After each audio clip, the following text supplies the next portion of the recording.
எல்லோருக்கும் நமஸ்காரம். ஸ்ரீமதி ராமானுஜாய நமக, ஸ்ரீமதி நிகமாந்த மகாதேசிகாய நமக.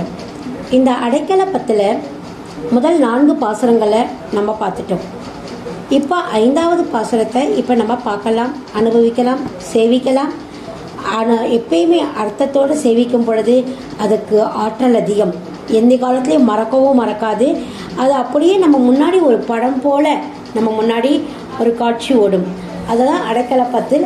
இப்போ அந்த 4 காட்சிகளையும், அழகான படக்காட்சிகளையும் ஒரு கற்பனை காட்சியாக அனுபவிக்கலாம். இப்போ 5வது கற்பனை காட்சிக்கு வரலாம். பெருமாள் கிட்ட சரணாகதி அடையும்போது கற்பனை வேண்டாமே, அந்த கற்பனையே நிஜமாக எல்லாருக்கும் அருள் கிடைக்கட்டும். இப்போ இந்த 5வதுக்கு வரலாம். இதன் பேர் பஞ்சதத்துவம்னு பேர். பஞ்சம்னா 5 அங்கங்கள். சரணாகதியில் 5 அங்கங்களை பற்றி இப்போ நம்ம இதில் பார்க்கலாம்.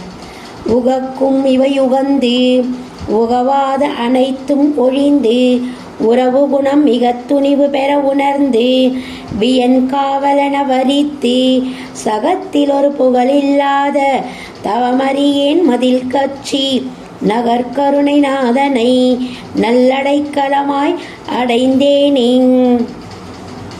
உகக்கும் இவை உகந்து, பெருமாளுக்கு எதை பிடிக்கிறதோ அதை நாம் செய்யணும். அவருக்கு பிடிக்காத செய்யக்கூடாது. அவர் என்ன பண்ணுவார், நல்வழிப்படுத்துறதுக்கு பல ரூல்ஸ் அண்ட் ரெகுலேஷன், எல்லா இடத்துலையுமே ரூல்ஸ் அண்ட் ரெகுலேஷன்ஸ் இருக்குது. நம்ம வாழ்க்கைக்கு நம்ம ரூல்ஸ் அண்ட் ரெகுலேஷன்ஸ் வச்சுக்கணுமா இல்லையா? பெருமாள் வேதங்களில் இதெல்லாம் சொல்கிறதெல்லாம் பெருமாளுக்கு பிடிக்கும். ஸோ அதைப்படி நம்ம நடக்கணும். காத்தால எழுந்துக்கணும், நம்மளுடைய வேலைகள் பார்க்கணும், ஆச்சாரமாக இருக்கணும், அனுஷ்டானங்களை ஃபாலோ பண்ணணும். அதாவது இவை உகந்து, இதை தான் அனுகூல்ய சங்கல்பம் அப்படின்னு சொல்லுவாள். உகவாத அனைத்தும் ஒழிந்து, இதெல்லாம் பெருமாள் வேண்டாம், இதெல்லாம் நோ, இதெல்லாம் செய்யக்கூடாது, கெட்ட வழியில் போகாத, கெட்டவைகளை பார்க்காத, இது தீக்குறளை செய்யாதே, இதெல்லாம் செய்கிறார். இதுதான் பிரதிகூல்ய வர்ஜனம்னு பேர். உகவாத அனைத்தும் ஒழிந்து, வேண்டான்னு சொல்றதெல்லாம் ஒழிச்சிடணுமா, வேணும்னு சொல்றதெல்லாம் ஏத்துக்கணும். இது அனுகூல்ய சங்கல்பம். வேண்டான்னு சொல்றதெல்லாம் ஒழிச்சிடணும். இது பிரதிகூல்ய வர்ஜனம்.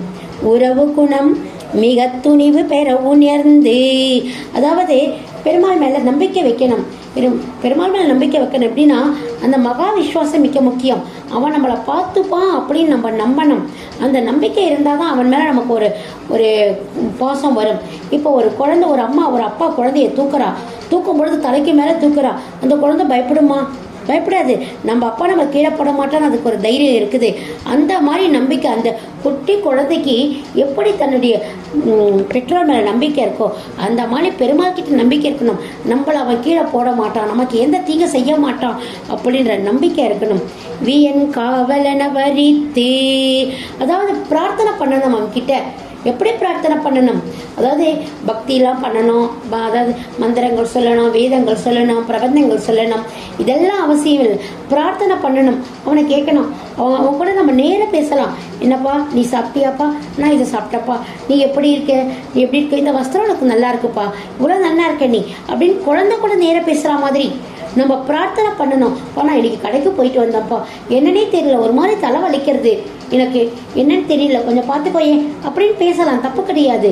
அந்த பிரார்த்தனைகள் எப்படி இருக்கணுமா, அவன் நமக்கு வரிக்கணும், நம்ம அவன் கூட பேசணும் நிறைய. சகத்தில் ஒரு புகழ் இல்லாத, இந்த உலகத்துல ஒன்ன விட்டா எனக்கு யாருமே இல்லப்பா, நீதான்ப்பா எனக்கு எல்லாம் அப்படின்னு ஆத்ம நிக்ஷேபம் அவன்கிட்டயே நம்மளை பண்ணி கொடுத்துடணும். நீதான் எனக்கு எல்லாம் அப்படின்னு சொல்லிட்டு அவன் தான் அப்படின்னு முடிவெடுக்கணும்.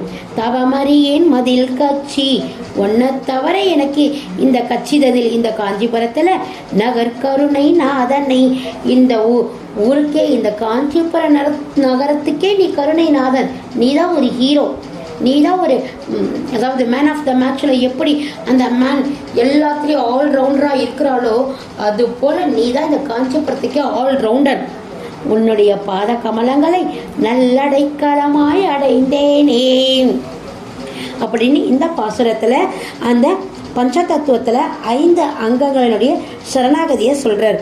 அனுகூல்ய சங்கல்பம், பிரதிகூல்ய வர்ஜனம், கோபத்ரவ வர்ணம், கார்பண்யம், ஆத்ம நிக்ஷேபம். இந்த 5 சரணாகதி தத்துவங்களை நம்ம அடைஞ்சிட்டாலே பெருமாளுக்கு நம்ம சரணாகதி அடைஞ்சா மாதிரி. உகக்குமவை உகந்து உகவாதனைத்தும் பொழிந்து உறவு குணம் மிக துணிவு பெற உணர்ந்து வியன் காவலன வரித்து சகத்தில் ஒரு புகழில்லா தவமறியேன் மதில் கட்சி நகர்கருணை நாதனை நல்லடைக்கலமாய் அடைந்தேனே. எவ்வளவு அழகான தமிழ் பாருங்க. இந்த தமிழை அனுபவிச்சு நம்ம பாடுறோம். பாசுரங்களை சேவிக்கும் பொழுது வரதர் நமக்கு முன்னாடியே இருக்கிற மாதிரி, நாமளும் ஒரு தேசிகராக இருக்கிற மாதிரி அந்த கற்பனைகளை நம்ம பண்ணும் பொழுது அதுவே பழக்கமாயிடும்.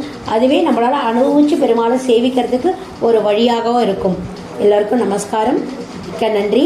அடுத்த வீடியோ செஷன் 6வதுல உங்களை நான் சந்திக்கிறேன்.